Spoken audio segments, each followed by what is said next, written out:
Major funding for these broadcasts has been provided by grants from New York Community Bank, M&T Bank, PBM, Customers Bank, Collins Building Services, AmTrust Title Insurance Company, Marks Paneth, Capital One Bank. Additional funding for these broadcasts has been provided by grants from Amerant Bank, Bank of America, Citizens Bank, Dime Community Bank, Douglaston Development Levine Builders, Flushing Bank, Friedman LLP, Handro Properties LLC Handler Real Estate Organization, Hodges Ward Elliott Inc., Investors Bank, James D. Kuhn Real Estate Institute at Syracuse University, John Catsimatidis Red Apple Group, Keysight Capital Partners, New Banks, Meridian Capital Group, Ocean First Bank, People's United Bank, RPW Group, TD Bank, and these friends.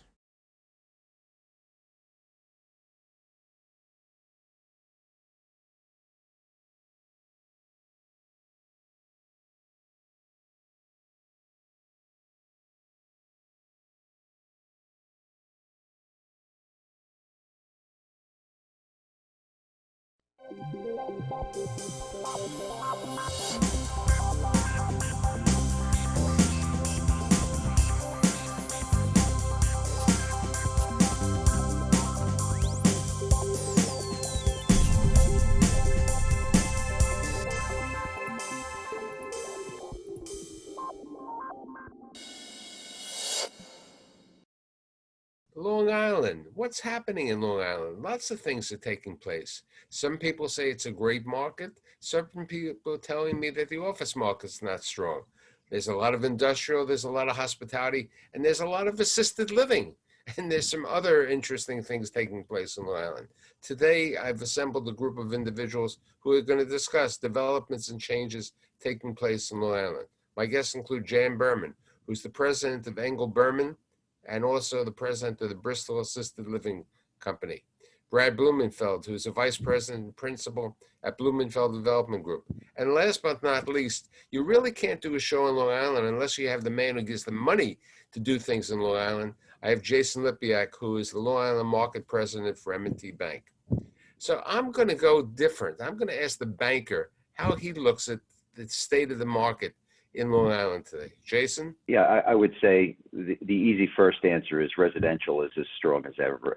There's a fair amount of development ongoing and new projects that are being announced constantly, whether it's, market rate or some affordable, but, RXR at the Garvey's Point, the large development in Bayshore on the old site of Terrell College, a bunch of other infill sites. So there's plenty of that going on. Industrial, the numbers we're seeing is north of $200 a foot for existing. I can imagine, new build is going to be substantially more than that. Hospitality has made somewhat of a comeback. It's not where it needs to be yet, but the market for that has gotten substantially better for the clients we have out here.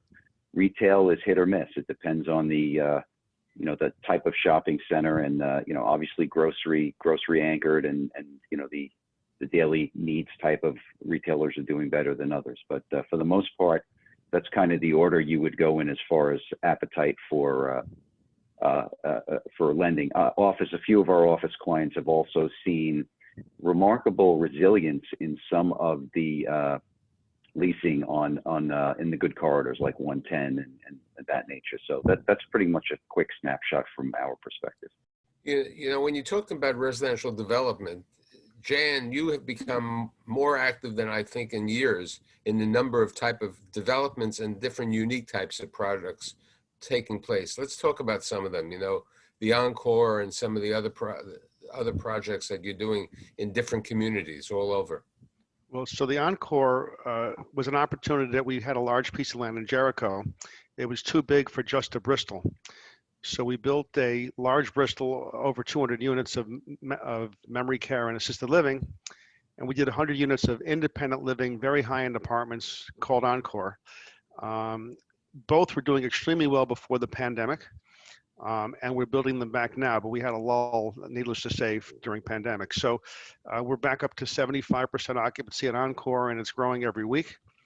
And the Bristol is filling. We also built 800 apartments on Long Island last year. 400 in Uniondale, 200 in Deer Park, and 200 in Mount Sinai with a Bristol. Those are renting way ahead of where we expected to be, so that market is extremely strong. And we hope to break ground in the next few weeks on our Long Beach project, which is 6 acres on the Atlantic Ocean in Long Beach, and it's going to be 200 condo units in 2 buildings, 9-story high, and a 238-unit apartment building. The condos are going to be called the Isla Blue, which is my granddaughter's name, and the rentals are going to be called the Breeze. So that's pretty exciting. Now, Long Beach is an interesting project. It's taken, what, close to 40 years? It's been vacant for 40 years. So, let's talk about that. Jason, as a banker in the situation over there, what's your thoughts about the water developments like Long Beach and some of the other developments taking place? Yeah, I think they're great. I mean, obviously, Long Beach, Lido, all that area has a lot to offer from lifestyle, and the fact you finally can get that site built after all the years of its vacant. I mean, it was so underused, and there was so much around it. It's really great to see that Jan and his team can actually get something done there. Knock on wood. I know they're close, and hopefully they can get that started shortly. Thank you. Well, with regard, Brad, you've been in Long Island for many years, the development's taking place, but you also recently had a project out in the Bronx doing very well. Where do you see the industrial properties today in Long Island? There's like a real revolution going on in industrial. Everyone likes to think and sort of categorize everything as industrial, but it's really a retail revolution that's taking place in industrial. Because if you think about it, the demand drivers are Amazon, Target, Home Depot, FedEx, all these e-commerce businesses that are essentially retailers, and they're just changing the model that they use from in-store or a hybrid or omni-channel to local distribution. So they're all trying to get into a space and a location where they can offer last mile, same day, 1 hour, 2 hour delivery. So what's happening is this marketplace in general in the Bronx and Long Island, and the whole metro area is saturated with, it's dense, it's high income earners. And I think the same thing that you saw happen in the retail market in the early 90s was there was just an explosion of growth in the retail sector, and I think that's really what's fomenting the industrial sector now, and it's just e-commerce is taking over. Jan, in your earlier life, you were very active industrial. Have you gone back to your roots of industrial? Well, we still own industrial buildings, but have I bought an industrial building recently? Yes, but I bought a building on Veterans Highway to turn into a management office for my management team, a 20,000-foot building. We're going to contract to buy a piece of property on 110 we're going to knock down to build a construction office. Besides that, we're just keeping what we have and keeping it filled. But as you know, we're very busy with rentals, we're very busy with for sale housing, and we're very busy with Bristols. So it's enough for us to do without worrying about doing new industrial right now.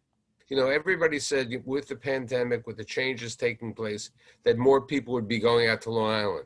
So when you brought up the fact before that you had a lull in renting during the period of time, I was a little surprised. Are people in the city and coming out to Long Island? Do you see that, Jason and Brad? We have a rental property in Manhattan that, over the last 6 months has seen just robust demand. It's leasing at about 10 to 15% a week. And prior to December, when the pandemic was still in effect and the lockdown was in effect, activity was super slow and concessions were high. And each month there's renewed strength in Manhattan. So I think the idea that obviously there will be people who moved out to Long Island, they're going to relocate, and that's going to be something that's forever for them. But I think that there's demand in the city as well, that it's getting more affordable, people are moving in, and I think the whole region and the whole country is doing pretty well right now. Jan and Jason, this is a question for you. What's happening? I mean, the Bristol started approximately 20 years ago, Bristol Assisted Living. Are you planning to build more in Long Island? Because I know that you recently opened up one on New York Avenue in Manhattan. and you opened up another Bristol at 305 East End Avenue. We actually broke ground in Bethpage a few months ago. Jason was our lender. Peter Tillis and Frank Zuckerbrot have an office building in Bethpage on Stewart Avenue with an extra 4-acre parking lot. We bought the parking lot and we're building a Bristol there. That'll be our 26th Bristol. During the pandemic, we opened up Somerset and Wayne, New Jersey. And we opened up, as you said, we're opening York Avenue and 305 West End Avenue. But, you know, we're a need-driven business, and to some extent, areas are underserved. So we'll only go where they're underserved. We will break ground in Boca Raton in the next 8 or 9 months on our first Bristol in Florida. We'll be doing more down there, but to some extent, we're going to stop doing many more because, not because we think it's a bad business, but because we think we've covered the areas we have to cover sufficiently. We don't want to be stealing our own people. So with 26 in the tri-state area, maybe there's room for 3 or 4 more. That's probably it. Jason, what's your thoughts? I mean, as Jan just said, you know, you provided financing for him. What's your thoughts with regard to the assisted living business and the independent living and different alternatives out there?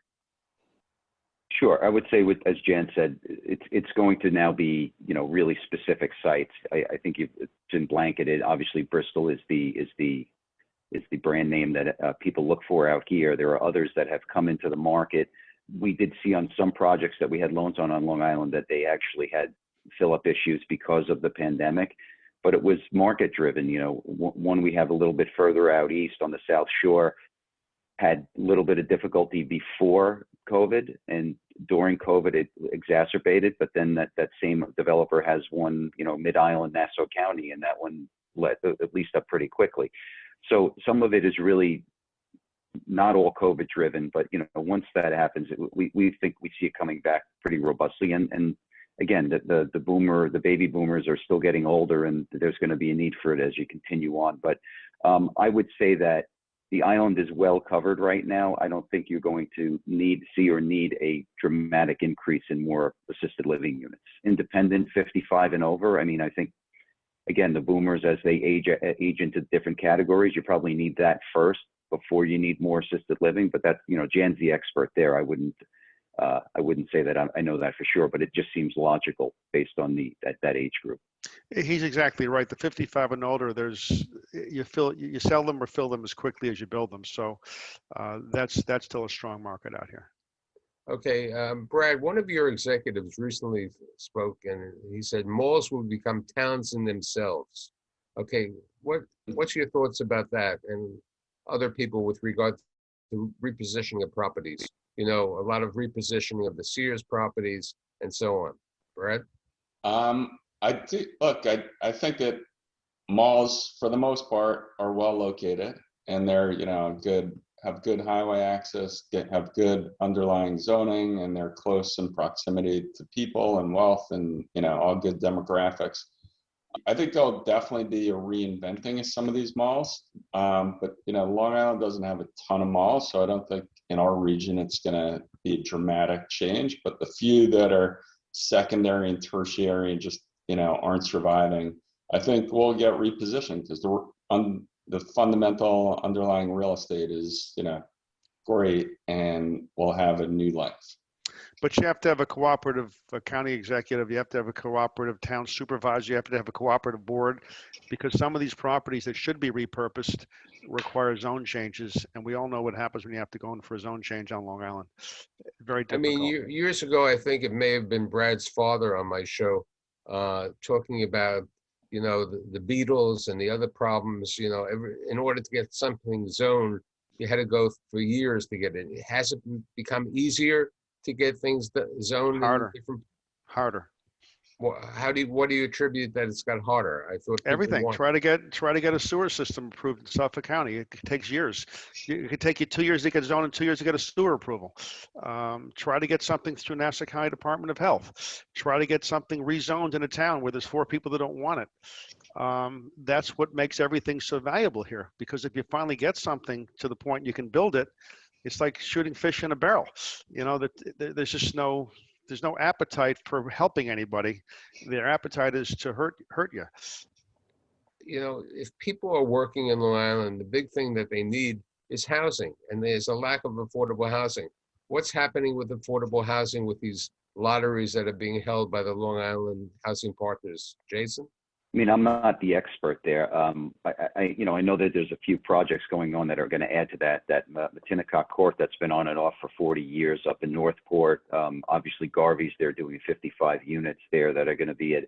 I mean, look, I think it's a good thing for people who need the housing, but it needs to be dispersed all over the place. Can't be concentrated in one location. So obviously it's a somewhat of a political process. So anything like that, it may be a little bit inefficient because of how it has to operate. But in the end, it's a good thing, providing people who needed housing to stay here. I think the people that are supporting industries or in the restaurant industry and things of that nature that that we all use and need here can't necessarily afford some of the rents and the higher end of projects. So affordable housing is a necessity.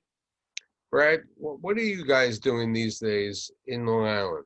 I know about the Manhattan, apartment building on 125th Street. You had the industrial, but where is the focus today of the Blumenfeld development in Long Island? Well, we just broke ground on a new self-storage site in Roslyn. And again, to Jan's point, the entitlement process took many years for a blighted site that is part of a brownfield cleanup program. And I think it took us about 3 years to get 98,000 square feet of self-storage approved. So luckily we got in, and to Jan's point, I think it'll be gold because the barriers to entry are so high for any competition to come in. We're working on a couple of acquisitions that are too early to mention on the show, but they're industrial in nature, as well as looking at getting into transit-oriented residential development. So we're looking at a wide range of product types. Jan, you said before that you've opened up 800 units the last couple of years. Besides the Long Beach project, what are the projects planned for the next couple of years in Long Island? So we actually are closing on some land tomorrow in Dix Hills, which will be a condo for sale job, the Seasons at Dix Hills. 3 or 4 months after that, we're going to break ground for the Seasons at Comac, another residential for sale project.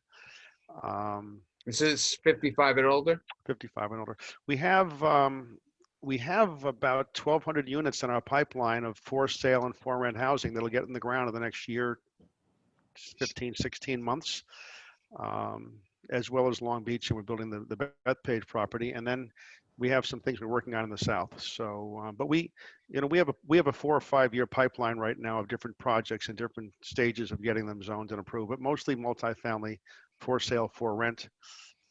That's the predominant effort right now.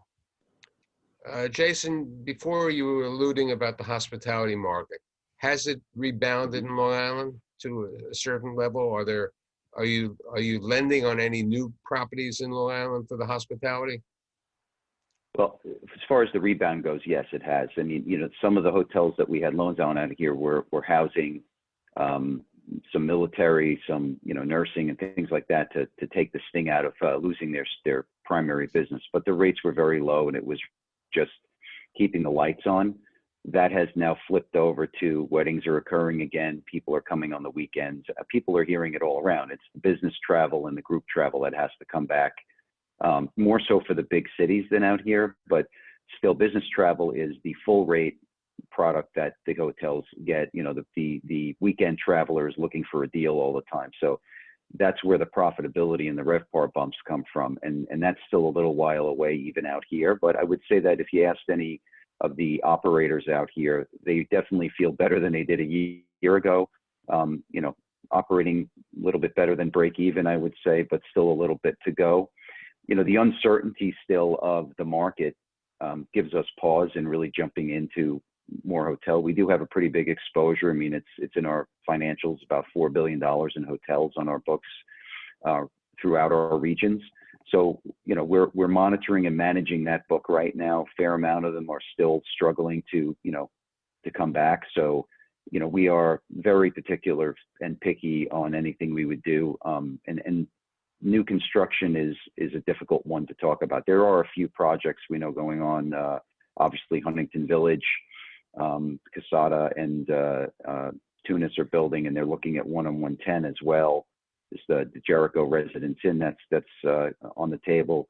I think it's going to be a little difficult. You know, year end, as you see how the seasonality goes, you might see a little more appetite out there for lending, but the primary ones out there, I would say, are debt funds who are really lending into that market, and selectively some of the regionals. Okay, you know, as I said at the beginning of the show, there are articles and publications saying that the leasing market and office market is really slow. It's not doing well. How do you see that with regard to the office market? Anyone want to bring out their thoughts on the office market? I would agree. Our office buildings are, we haven't raised rents in years, and it's hard to replace tenants on Long Island. So it's really there. Brad, you have a large portfolio of movie theaters, okay, which definitely got hit during the pandemic since they were closed. Are you continuing, because they were a good operation, they did well. You had movie theaters, you bought the first Lifetime fitness centers. Do you see those, any opportunities over there, or conversions of the properties into different Believe uses? it or not, the movie theaters are actually doing okay. They're starting to release. I mean, I'm not going to lie to you, it was a horrible 18 months for them, but they're starting to release content, and people are going back to the movies, and their revenues are, slowly picking up month over month. Hopefully the lockdowns, don't repeat, and they're able to do business again.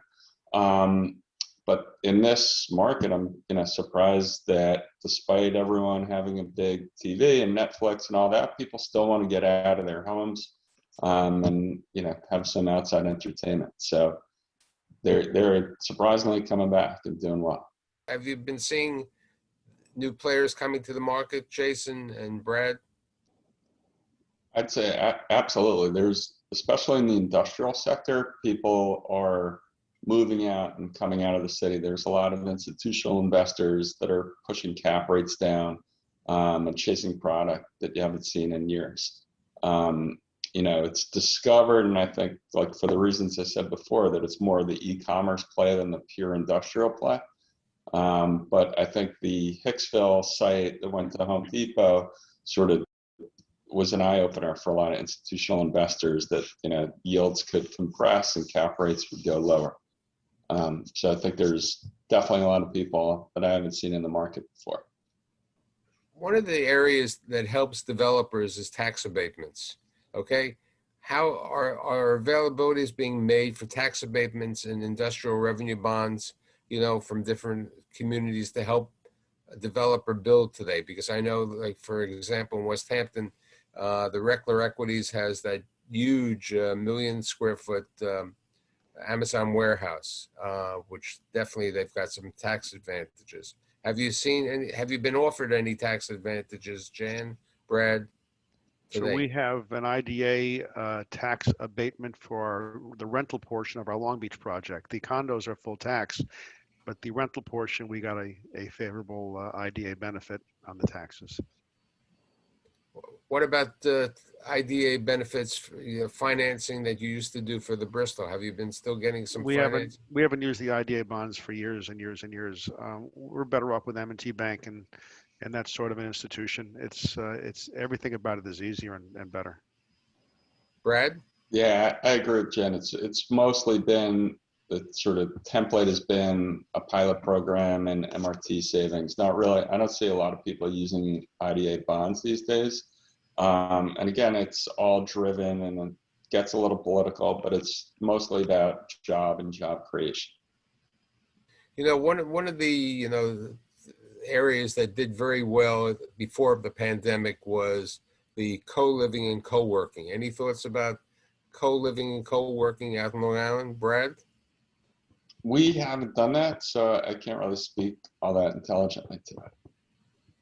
Jason, as a lender, what's your thoughts about those two markets? I know M&T has had some co-living, co-working exposure. Yeah, I mean, that was in the city, which is obviously substantially different than now. I don't see that it's really taken off out here that I'm aware of. I haven't seen any projects we've been asked to finance with a big portion of co-work figured in there. I think that's more of an urban phenomenon, at least at this point. I think like even the Regises of the world don't really have large footprints out here. They may have a few, spot locations, but I don't think it's been a big part of the market out here that we've seen, at least. Jan, have you ever put it into any of your places, some co-living or co-working space? We looked at the co-living thing a little bit, but as the other guy said, we didn't see that as a Long Island phenomenon. We didn't think it would work out here. A lot of issues have to do with minimum size units you have to provide on Long Island. We thought about it for like first time college graduates that get a job, and maybe they'll be subsidized a bit by their parents, but you couldn't make the size of the units or the types of zoning we have work for it, and we just kind of abandoned it. So we've done nothing in that area. So I'm looking at my crystal apple, which happens to be relatively shiny. So we hope that, that over the next couple of months and the world gets better and things are getting better. And I know that the people who are going to be active in Long Island are everybody's here today. And I'd like to thank Jan, Brad, and Jason, and I'll see you next week. Thank you. Yeah. Thank you.